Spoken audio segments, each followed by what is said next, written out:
Lord, we do want to commit this session to you today as we look even further about the laws to protect those at the very bottom of society, people who have fallen into debt and even into slavery. Help us, Lord, as we read these laws that reflect your character and your purposes to not only be able to enter into that society and to imagine our way into how those things work, but also, Lord, to be able to enter into your heart and to know your heart of compassion and love and concern, which reached out in just laws to help those on the margins. We ask now for your help in Jesus' name. Amen.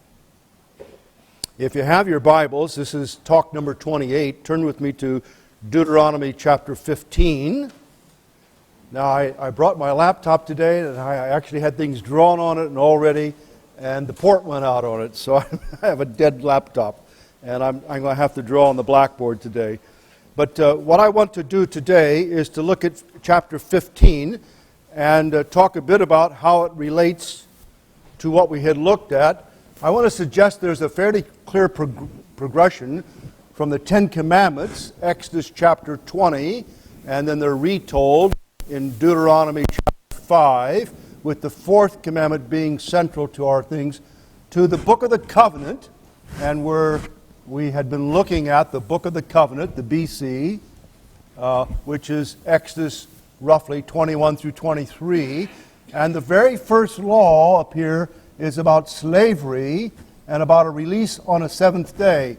And slaves are mentioned, men slaves, women slaves, are mentioned in the fourth commandment.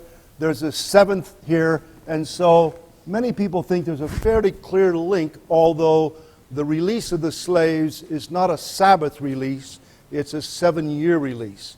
And now, not next week. I actually don't think I'll be able to teach next week, and the week after that's spring. So in a couple weeks, I hope you don't lose the threads here, I'll remind you. We'll come back and we'll pick up some of these things. Now, this commandment, we're going to look sideways now. I am going to go down through the Book of the Covenant, but I'm going to look sideways a little bit, and I want to go off to Deuteronomy. And I'm going to draw this a little bit bigger because the Deuteronomic law is at least 12 through 26, and maybe we should really say 6 through 26, with 5 being the Ten Commandments. We'll talk a bit about how these things get structured. But in Deuteronomy 15, there's a law about debt of loans, and then debt that relates to being a slave. And it's this second one that obviously relates to this one, but these two are clearly cemented together. Now, I had started this week, on Monday or Tuesday, to give you a nice, clean exegesis of Deuteronomy 12 through 18, but I made the mistake of checking the context. The context is very interesting.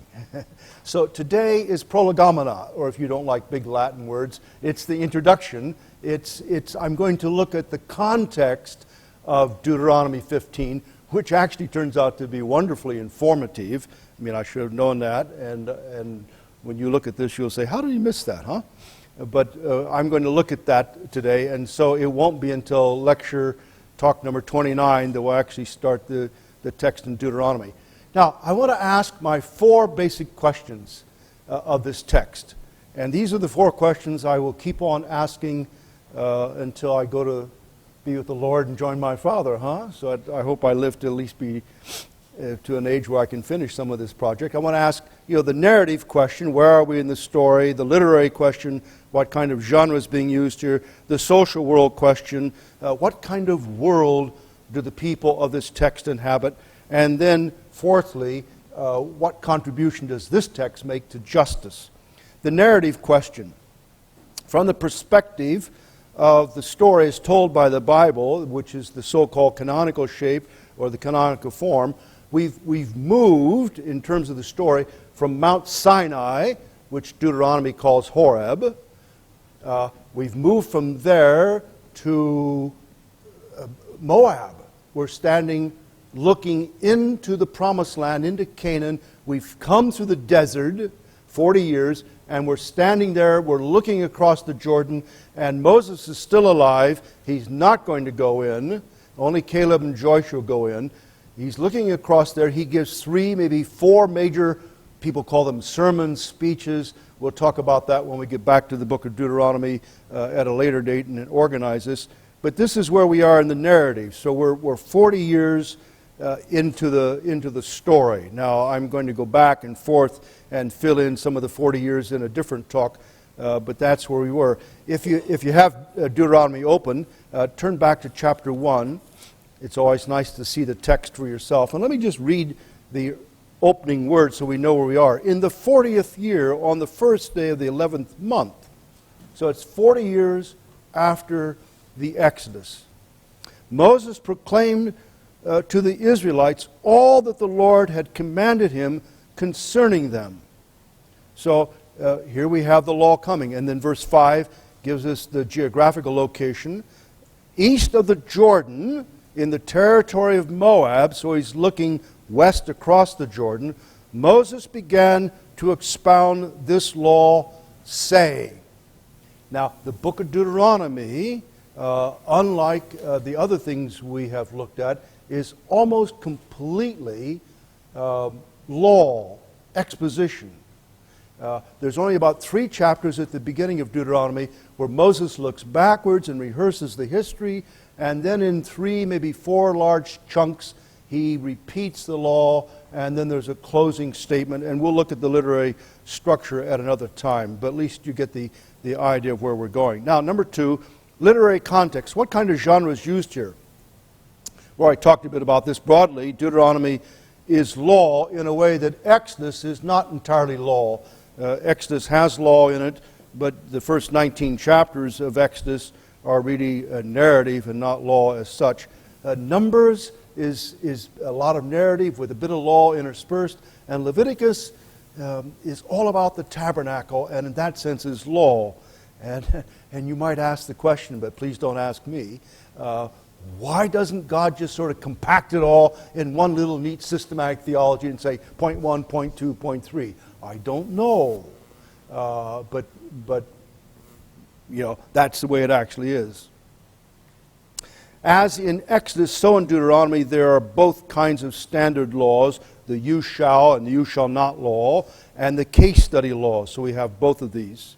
The Ten Commandment is found in both Exodus and Deuteronomy, with exception in Deuteronomy that the motivation for observing the Sabbath is changed from creation to Exodus. And at a different point, I will try to deal with that and ask why that's the case. Now, I'm going to look today and ask questions about the immediate context of this passage. This is our passage. What about this passage? And what about this passage? These are the immediate context in which it stands. And then I'm going to go backwards and forwards and ask about the context in chapter 16. And then I'm going to go backwards and ask over here about the context in chapter 14, actually going all the way back to chapter 12. We'll actually look at that. And so I'm going to try to locate this within its context and ask what is going on contextually here. Now the social world. The social world's worth asking about. If you think about it, 40 years ago, in a few months, they were in Egypt, where it doesn't rain. You only have a Nile. It floods, and they're dependent on that. It's a high culture. I don't know if writing started in Egypt. It may have started in Mesopotamia. It certainly started in the ancient Near East before China and India. But this is one of the world's really high culture. The Egyptian culture and the Mesopotamian cultures are the most ancient of all cultures as far as we know. And so it's a very high culture with monuments and cities and organizations and all kinds of things. It's it's not a primitive place. They move from there to the desert. There's no water. There's nothing to eat. There's just nothing there but rocks. And there they are for 40 years in a place that has no pyramids, no pharaoh, no water, nothing to eat, an entirely different environment. They're about to cross over the Jordan into a land that the Bible says flowing with milk and honey, which probably doesn't make any more sense to you than it does to me, but it's some sort of metaphor to mean that it's a very nice land, but it's not a flat desert with a river running through it. It's a mountainous land where people farm on mountainsides in little plots, and it rains. There's rainy season, dry season, a couple rainy seasons a year, and people live in little villages. There aren't big cities. There are little towns that, well, Judges calls them kings, but mayor would be even an exaggeration for some of them. You know, you've been to some of these towns, haven't you? And they're quite small. And so you're reading in three different worlds. The law, and I'm not prepared to discuss this in any detail with you, but as they move socially, the law changes. As they move socially, the law changes. You can see this point blank in Deuteronomy chapter 12. Look at chapter 12, if you will, with me. And it says, verse 8, "You are not to do as we do here today, standing in the desert, everyone as he sees fit, since you have not yet reached the resting place and the inheritance the Lord your God is giving you. But you will cross the Jordan and settle in the land." You're going to change your social location that God is giving you as an inheritance, and He will give you rest from all your enemies round about, so that you will live in safety. "Then to the place the Lord your God will choose as a dwelling for His name, there you are to bring everything I command you, your burnt offerings and sacrifices, your tithes and special gifts." So there's going to be what's called a reorientation to the central sanctuary. Now, I won't talk about that today, nor for quite some time, but it's a major shift. You can also see this with the cities of refuge. They don't need cities of refuge when they're in Exodus. And so in Exodus, you have a very oblique reference, well, I've erased it, in the Book of the Covenant, to a place where you can go for an asylum. But it's Deuteronomy that expands the cities of refuge in detail. Joshua carries it forward, because now that they're moving into the land, they need to set up these cities of refuge. So as they move along, the law is developed and adjusted to fit the new social context of that. All right, now I'm going to be on page 2 of the notes, if you're trying to follow along. I have given you a preliminary sketch of how the first part and the second part of Deuteronomy work together. This is number 4, dealing with debt in Israel. Now, let's turn to Deuteronomy 15. And before we look at the text and read it, and I'm going to try to hustle along today, so I will skip some reading. Whatever else you say about Deuteronomy 15, the big overarching word is debt. It's debt. It's either a loan, a debt, or you've become a debt slave. You're going to be a slave for 6 years. I suppose we would call it indentured servants. But the word for slave, that very broad, elusive term, is used here, and so I will use the word slave, but we must remember not to read back into it our own Western connotations of what slave is. We must imagine our way into the story and read from within the text if we're going to make sense to it. But Deuteronomy 15 is about debt. What do you do with debt? Now, if I had given this talk 4 or 5 years ago, you'd all be yawning and saying, "Oh yeah, debt, I don't know anybody who's in debt." But today we're all worried that not people will disappear, but that whole nations will disappear and sink under debt and never come up again, right? And some of us are a little bit worried that if we Americans don't stop spending money, we may be sinking and not appearing again. Now, I'm not going to make any political statements here. I'm simply saying what everybody knows. But debt has all of a sudden become on the agenda, hasn't it? For people in a traditional society, you only went into debt as you moved down to the bottom. First of all, you tried gleaning. That was allowed. And then, as we'll see later, there were other provisions in the festivals, and that's in chapters 14 and 16, and you participated in those. And then maybe you got some help from kinsfolk. You got some help from them. But as those resources began to be used up and you moved lower down, you became indebted and you couldn't pay off your debt. And then as the last resort, and we've talked about this for a couple weeks, you finally got to the point where you'd sold everything you had, and the only thing left to sell was your family. And as the head of the household, now this is hard for us to grasp, but now stay with us. As the head of the household, as the father, the husband, as the master, you didn't sell yourself because you held the household together and made it economically productive. So you sold your son. That was Exodus.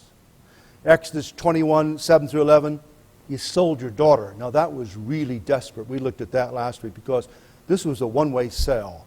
You sold her into being a concubine. And she had certain protections, and we read about that in the law last week.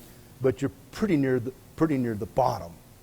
And then if all else failed, you sold yourself. So somebody here is at the very, very bottom of the society. And what does God do for people at the bottom of the society? Well, I will come back next time and talk about that. Just look at the top of page 2, and you can see the outline there, and I will deal with it next time. You can see that this law about slavery and this law about debt and this law about slavery have many, many things in common. And I've simply outlined those for you. Let me just be absolutely clear. This is 6 years you work, and then on the 7th year you're released. This is 6 years you're in debt, probably, and then on the 7th year it's a release. But now the difference is this is a Sabbath year. It's a fixed year. Everybody who had debts had them released on this year. This is a personal thing. So here we have a personal law. I become indebted, and the clock for 6 years starts ticking, and at the end of 7, I'm released.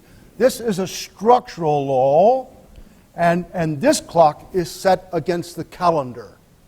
And there's a sabbatical calendar, a sabbatical cycle, and that you may come into debt in the 4th year. And the law, as we'll see later, anticipates that because it says to the lender, you know it's near the release, now don't be stingy in lending, which would be the natural inclination, wouldn't it? Because you only got 2 more years and the debt's going to be canceled. So this is a fixed structural, this is the 7th, but they are very similar, and I think probably this echoes this in some way or another. But it's important in thinking about the law, and I won't do this today, but I'll come back to it, and I hope you'll at least think about this. There are laws that are quite personal, and that's what we've had up to this point. Then there are laws that are structural. Now, I've tried to stay away from the structural laws on this set of lectures because in the next set of 12 lectures, I'm going to take up the Constitution of Israel, which is clearly structural. And this law is sort of a bridge into the structuralness of Israel, and I will take it up again and deal with it as part of the Constitution of Israel because it lays down things that work not just personally, but work for the whole structure.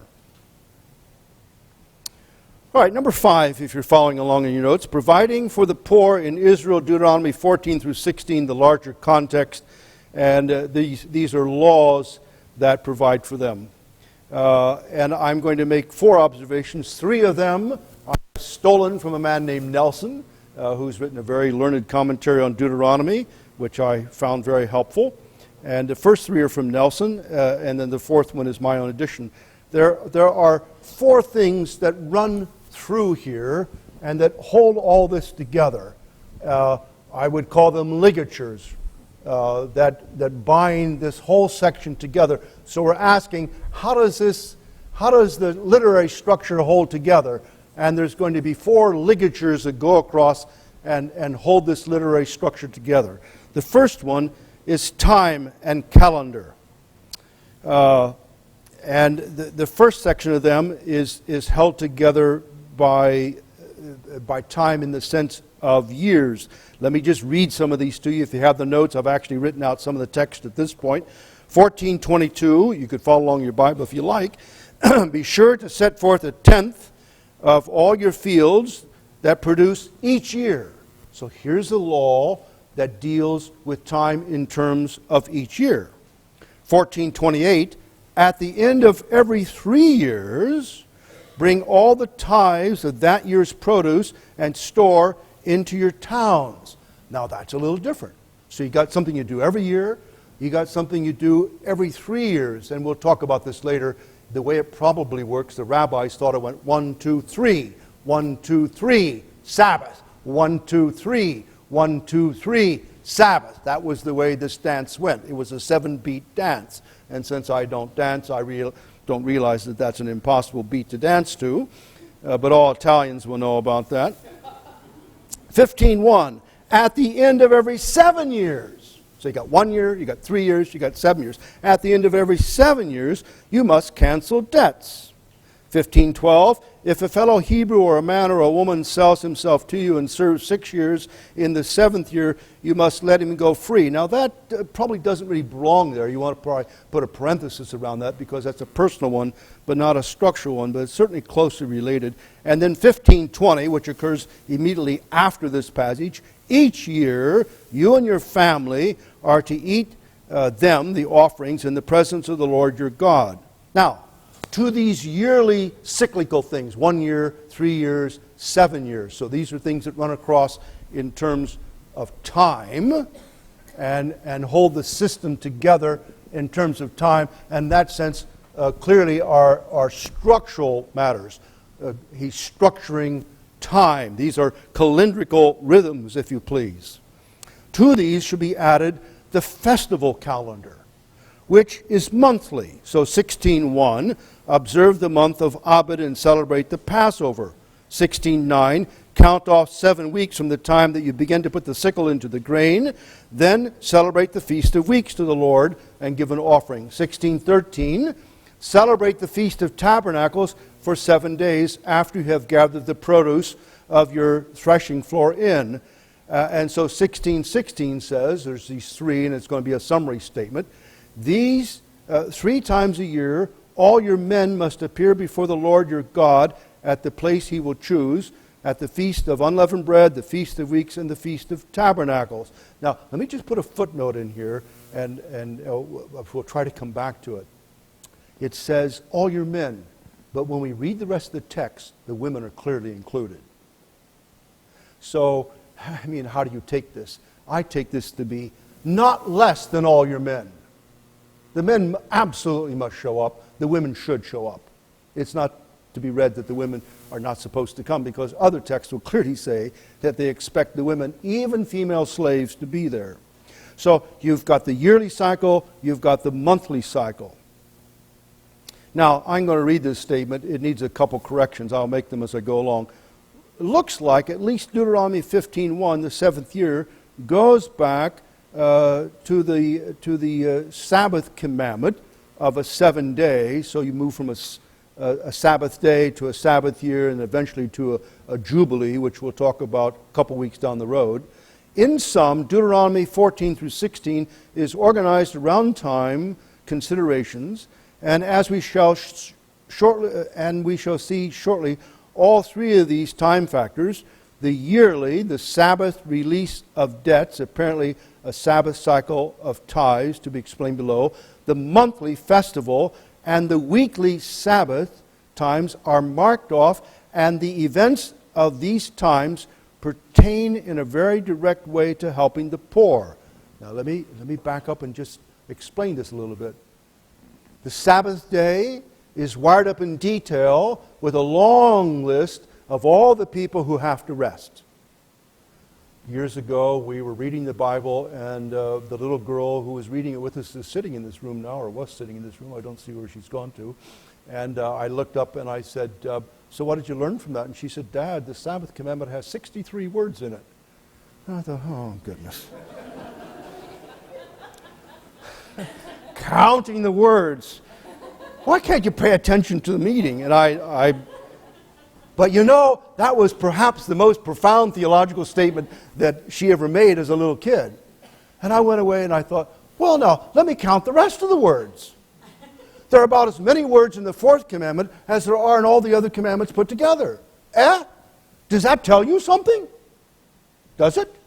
It tells you that the Sabbath is pivotal, is central, and that's where the accent, the downbeat, the cadence comes, that Sabbath bit. And the reason why it's so long is he lists out everybody who's going to be protected. The father, the daughter, the son, the alien in your gate, the widow who lives near you, your ox, your ass, your donkey. My goodness, what's going on here? They all shall have rest. So the Sabbath year gives rest for the poor. Sabbath day. The Sabbath year, as we will see later in this, gives release from indebtedness to those who have fallen into debt. And then the super Sabbath will release land, and these perennial feasts that you have in a monthly way, and we will talk about these in the next section, do something absolutely wonderful. And that brings us to the support section. So let's look at number 2, the social support. That what runs all the way through this section and makes the context so very important for understanding this in a non-isolated sort of way that we're likely to do, is that the whole section talks about social support. And you will see this as we go along. Let me start reading sort of in the middle of the paragraph.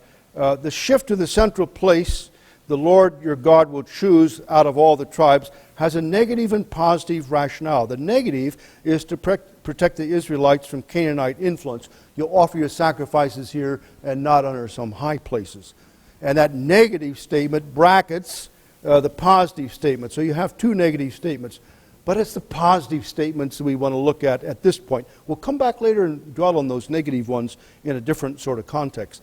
The positive ones say, and you have to go back to chapter 12 now, and go back with me to chapter 12 and verse 11, and I'm going to read this from within the story, which is my way of reading the Bible.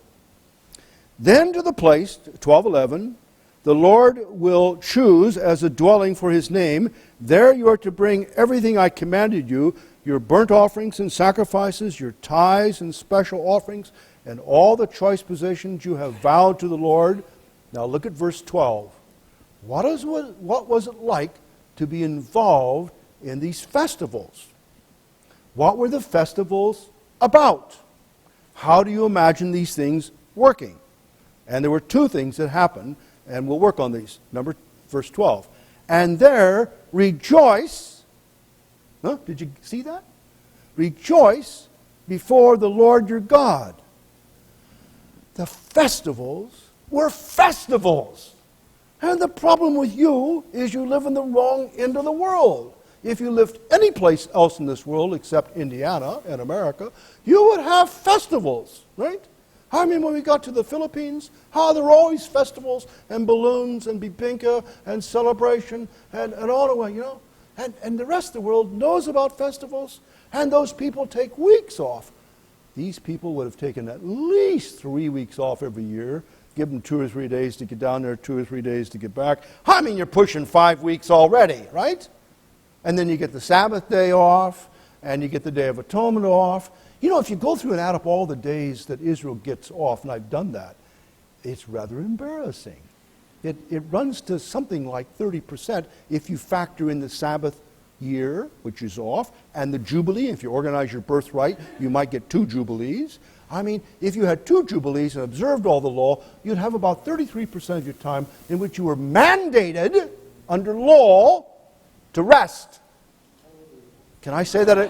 Hallelujah. Good, we got at least one. If nothing else for us Americans, and I realize a lot of people watching this on the camera already know this, and I apologize to you, but I'm talking to all these Americans who don't know how to rest. If we really understood this and we thought this pertained to us, we would take a lot of time off. One of the really good things that happened to me as an OMF missionary in the Philippines is they mandated 3 weeks a year up in Baguio, which was at least 50 degrees cooler than the lowland Manila, where I was living, and he had to go up there 3 years. And as the manager of the place said to me, people actually return to sanity after they're up here 3 years. And so it was, it got us back on our feet. It was restful. It was the most intelligent thing that ever was done to me in this sort of structure.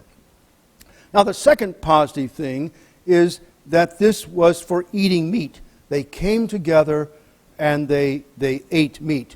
Now, it's important here to know who came together. And verse 12 already sets the tone.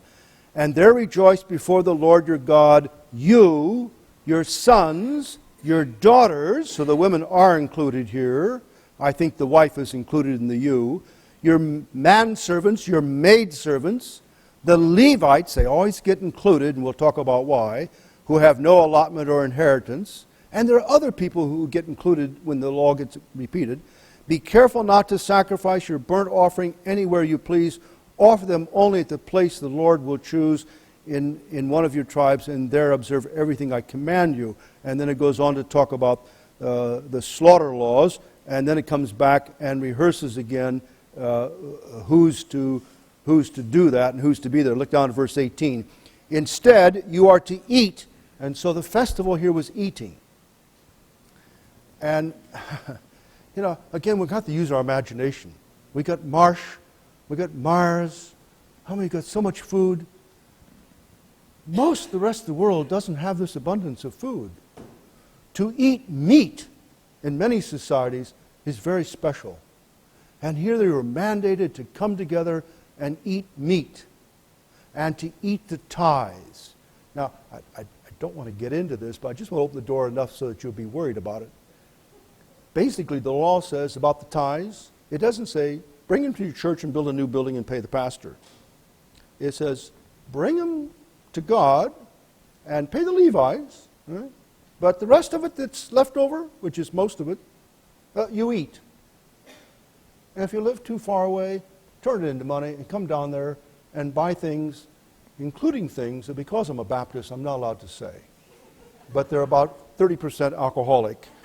And we don't know about those things, but it's right there in your book and it's in mine too, which is a little bit embarrassing for us Baptists, but somehow or another we'll negotiate that when we get to glory and talk about that law. But it was a time of festival, and you were to eat the tithes. You were to eat the sacrifice. Oh yeah, the priest got a bit, but what was left over? You ate it. It was a time of eating, and if you were poor, because these are wired up for poor people, if you were poor, man, you got a chance to fill up. And I've lived in cultures, and I'm going to be non-specific here, I've lived in cultures when I've put on a feast because it was my prerogative to put on a feast, and people came and ate, and I have never seen people eat like that in all my life. I mean, they just ate everything in sight. And so, we would have 2 or 3 goats killed, and we would have sausages, and we would have chickens, and then they'd go right through it. And anything left over, we scraped up and put on their plate and sent home, and that was the right thing to do. It was to feed the people who were at the bottom of society. The festivals were a welfare feeding program, to put it in modern jargon, structured by God. And you had to do it because it was law. Now, the people in these are named. The classic formulation for who comes is found in 1429. So turn over a page to 1429, and you see the classic formulation. In the NIV, it reads this way: so that the Levites who have no allotment or an inheritance of their own, and the aliens and the fatherless and the widow who live in your town may come and eat and be satisfied. This is talking about eating the tithes that were brought. But you see the list, don't you? The aliens, the widows, and the fatherless, or the aliens, the orphans, and the widows, different translation. So you had these 3 groups. Then you had the Levites. The aliens, the widows, and the orphans have what in common? They have no what? They have no family, right? They've lost the father, they've lost a parent, no protection. They've lost that. And they probably have no land, or at least they're subject to that. The Levites have kin, but they don't have land. And so they're lumped together, and these are the people who what we would call dependents, or what I tend to call marginals. And this is biblical jargon for those on the margins, and you will find a number of references to them as we go along. Now, the other one that gets a bit obscured in the NIV is 1426. Run your eye back to 1426 where it says, and at this point the NIV actually gets it right, use the silver to buy whatever you like, cattle, sheep, wine, and we'll skip this next one because that must be a mistake, or anything you wish, then you and your household. Now, the NIV often translates that family, and when I say family, you say, oh yeah, 2.1 children.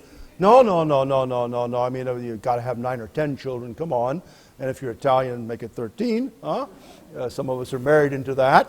But household has to do with the father, and you may have 4 generations. That was not untypical. They lived in the same compound, maybe in the same house, and then the servants lived with them.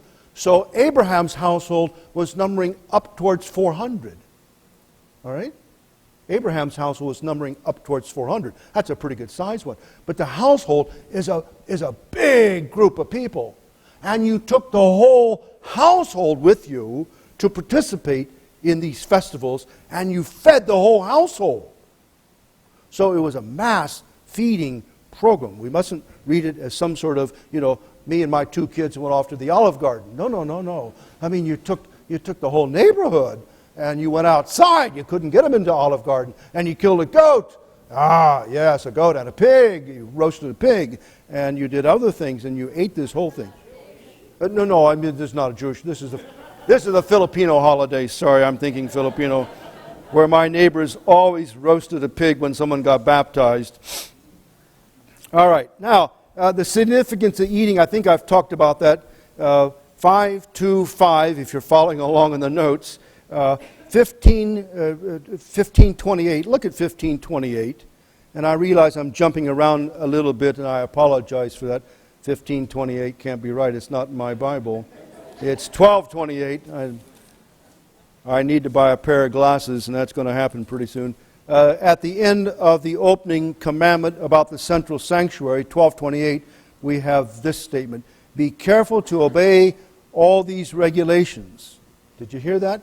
Be careful to obey all these regulations I'm giving to you, so that it may go well with you and your children after you, because you will be doing what is good. That's the same word about good and evil they had back in Genesis. And right. And it's the Yashar one. We've talked about this before. There are 3 roots in Hebrew, radicals. They have 3 letters: the SPT, the justice ones; the SDQ, the righteousness ones; and the Y ones, the Yashar ones. And this is the Yashar one, which is fairly standard. And so, by going to Jerusalem and rejoicing before the Lord and feeding everybody, you were doing justice. Now, I can see you're beginning to get a little sleepy, so I'm going to give you a wake-up, all right?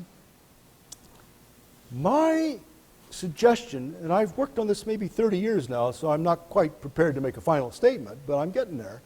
My suggestion after reading, especially the law, but also the whole Bible, but particularly the law, my suggestion is, what is God's response to poverty? That's where I started 30, 40 years ago in the Philippines, when I saw unbelievable poverty. I went back and I said, what does Jesus know about poverty?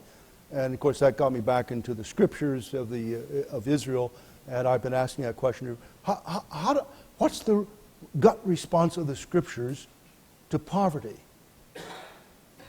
And I want to suggest in no uncertain terms that it's not charity. And the King Jimmy, with the charity word, has sent us down the wrong path. That's 16th century language. That doesn't really work. It's not charity. Now, I'm not against charity. Don't go out of here and say Chetwood's stingy. That may be true, but I'm not against charity. And I'm going to make I skate out on the thin ice. I can hear it cracking. I don't think it's development. At least not by itself. Not freestanding. I think the biblical response to poverty is justice.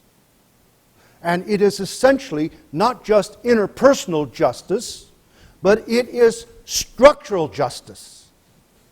And the downbeat, the accent, the cadence in the Pentateuch is on structural justice, as I will try to demonstrate next year when we look in detail at the Sabbath. And it's that sets it radically apart from the ancient Near East. You had things that sort of bumped up against this kind of law, the law of Hammurabi 117 we looked at last week, and you get the release laws the king did when he came onto the throne, but they were entirely sporadic. But there's nothing, absolutely nothing, like the Sabbath rhythm and their help for the poor found in the ancient Near East, and Israel would have stuck out as an entirely different society. An entirely different society. And it's built on doing justice. And there are many texts that say that, but this one says it in black and white, doesn't it? If you go to the festival and you feed your people and you worship the Lord, you've done good and you've done justice. And the reason why justice is the answer is because the problem is injustice. Well, the problem's injustice. If you've been overseas, you know that. And you don't even really need to go overseas to see that. You can look in our own rather sordid history, can't we? And before Martin Luther King, before Abraham Lincoln, were things just? Well, we know they weren't, don't we? And the answer was the liberation of slaves for us. The answer was civil rights legislation. And it's probably not over yet, is it? And the answer to these is not personal charity, as good as that is.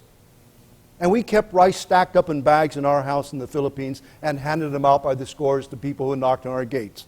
So you understand what I'm saying, all right? And we developed people, and we worked in development projects, and we had, out-of-our-pocket loans going on to all kinds of people developing businesses. So sure, I believe in economic development and all that kind of stuff.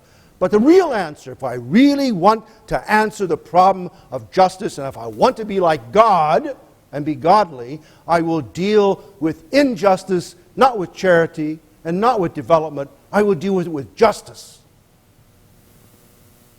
I'm an old man, and I'm not going to last much longer, and I feel a bit sad that I haven't got much life left in me, because I've come to this conclusion rather late in life. And the world is still in great trouble, even though it's improving. But the world's still in great trouble, especially Africa. And the answer in Africa, the bottom answer in Africa, is for justice to be done. And the church needs to take the lead in that. And if the church doesn't speak up for structural justice, and when I was a boy in seminary at that wonderful school up north in Chicago, whose name won't be mentioned, but it's part of something, and the civil rights was going on, we didn't know about it until I won an essay contest in the World Council of Churches that my teacher, Paul Little, had turned in, and we went down, we sat across from the guy, and he said to me, "So you've been to Selma?" I said, "Selma? I don't think I know where Selma is." Oh, he told me. He said, "You marched with Martin?" I said, Martin who?" Yeah, and I wasn't atypical. I was not atypical. My teachers were not telling me. They had a blind spot. We talked about that, didn't we? I wonder what our blind spot is. And so, these festivals are matters of justice. They are matters of obedience. Bottom of page 3, household. We've talked about that very quickly. Two other things. And I'm still following Nelson here. He says that the motivation for keeping this justice law was that you would be blessed. So if you keep the social justice law, you will be blessed. And this was a powerful motivation. And I will just look at a couple of them. I'm trying to keep an eye on the clock here. Let me read 15:10. You can see this. This is within the text that we'll look at next week. 15:10 says, if I can find verse 10, "Give generously to him and do so without a grudging heart." Now, that's not a recommendation for charity. That's a law. Can I say it again? This is not a recommendation for charity. This is the law. If you don't do this, it's sin. And you better go offer a sacrifice. This is not an anti-stingy personal charity thing. This is the law. So give generously to him and do so without grudging heart. Then because of this, the Lord your God will bless you in all your work and everything you put your hand to. All right? Now let's drop down to 15:18. You'll see the same sort of thing echoed. "Do not consider it a hardship to set your servant free, because his service to you these 6 years has been worth twice as much as the hired hand. And the Lord your God, because you release him, will bless you. And if we had time, you could go to 14:28 and 16:14, and you'd see the same formula. Obey the law about providing for the marginals through tithes and festivals, and you'll be blessed. If you bless the poor through obedience to the tithing law and the festival laws, you will be blessed. Then there's one more step, and Nelson doesn't mention this, so I will mention it. And that's before obedience to the law, God had already blessed them. So God had already, that is, before they even obeyed the law, God had already blessed them. And this runs right across this section as well, and I will take time only to read a couple of them here. Let's look at 14:24. You can find that, please. 14:24 says, "But if that place is too distant and you have been blessed by the Lord your God and cannot carry your tithe." Why do you have an abundant harvest? Because you've been blessed. And now you're about to take that and go down and offer it, and because you offer it and share it with the poor, you will be blessed. But where does it start? It starts with the fact that you already are blessed. And of course, that's rooted way back in the Exodus. They were blessed by being delivered, and then the law was given, wasn't it? It's not the other way around. They were blessed, and they had to give. Let's take a look at another one, 15:4. "However, there should be no poor among you." And I'm going to step out of the story for a minute and say, do you smell anything? Do you smell the fuse on a stick of dynamite burning softly? Do you smell it? Well, probably the reason why you don't smell it is you don't read the Bible in Greek. But if you read the Bible in Greek, as Luke did, you would know that this was the stick of dynamite that he threw into the midst of the book of Acts, chapter 4, verse 34, and he said, these people are doing this. Well, in a couple of years we'll come to that, but it's here, and that's why this passage is so incredibly important. It's Deuteronomy 15, and it's Leviticus 25, that more than any other text informed the ministry of the Messiah and of Jesus and the early church. And we'll trace that genealogy of texts at a different point.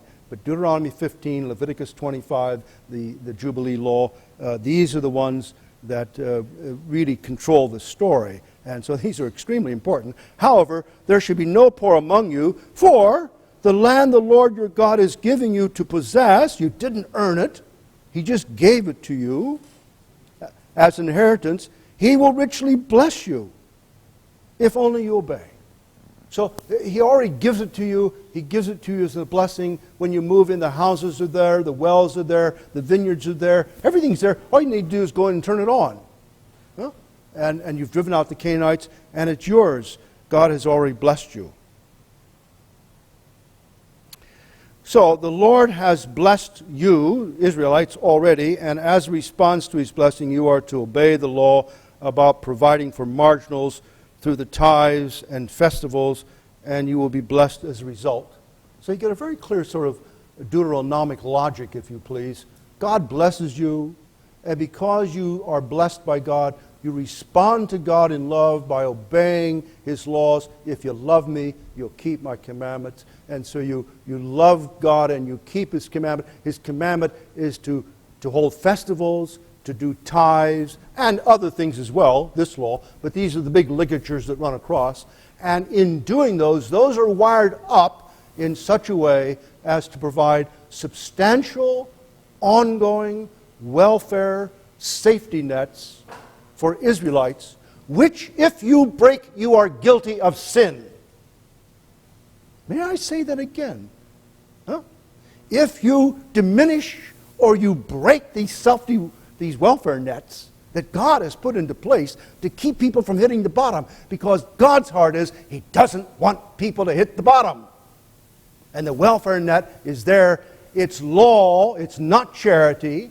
And if you break it, you've broken the law and you're guilty of disobedience, not of stinginess. I think I'll leave that sentence unfinished, because you can finish it. You're already finishing, aren't you? I can hear the wheels going around, all right? You have something to talk about at lunch today, don't you? And we haven't even begun to really unpack Deuteronomy yet, have we? And I have been very careful not to make any applications, because I think the Spirit of God will talk to us about the application, don't you? Don't you hear Him talking to you already? Man, when I read this, it's like J.B. Phillips said, it's like rewiring a 220 house with the power turned on. You know, you got to be careful, or you'll find something you don't want, all right? What an amazing statement. Now, I want to add one more statement, and I'm going to do this rather quickly. This blessing that you receive, that is so wonderful, and motivates you to respond in obedience, this blessing, what can you say about it? Turn back with me to Deuteronomy chapter 8. Now, this all hangs together, and I really very hesitant to take bits and pieces, but I don't know quite how else one would do it. But Deuteronomy chapter 8, chapter 5 is the Ten Commandments, chapter 6 is the commandment about loving God, chapter 7 is about the commandment about staying away from the other gods, and then the very top thing he says to people after he deals with the gods is this in chapter 8. He's talking about God's provision and what He's going to do. Chapter 8, verse 6, observe the commandments of the Lord your God, walking in His ways and revering Him, for the Lord your God is bringing you into a good land, a land with streams and pools of water, with springs flowing in the hills, valleys and hills, a land with wheat and barley and vines and figs and pomegranate and olive oil and honey. Hey, how'd that get there? Well, the Canaanites developed it. But God in His sovereignty is taking it away from the Canaanites and giving it to the Israelites. Now, I realize that's a huge problem. And in a couple of years, we will deal with the problem of Herem, as it's called in Hebrew, the destruction of the Canaanites. But he's taking away what the Canaanites had and is giving it to the Israelites as an inheritance. So they don't start out at the bottom and work their way up. They start out well up the line. A land where bread will not be scarce and you will lack nothing. A land where the rocks are iron and you can dig copper out of the hills. Not a bad place. When you have eaten and are satisfied, praise the Lord your God for the good land He has given you. Be careful that you do not forget the Lord your God, failing to observe His commands, His laws, His decree that I'm giving you today.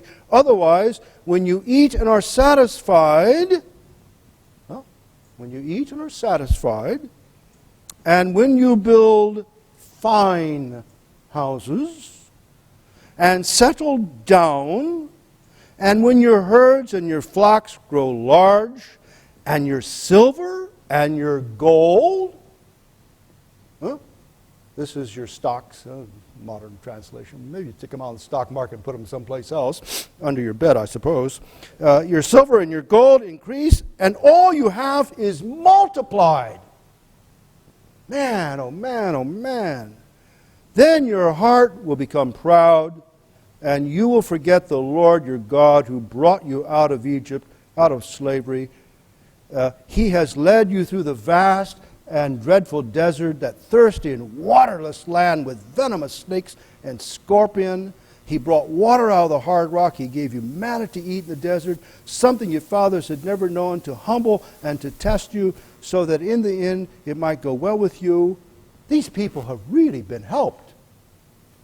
These people have really been helped out of Egypt, helped through the desert, given a beautiful land. They've been helped at every situation by outside hand, by God's hand, right?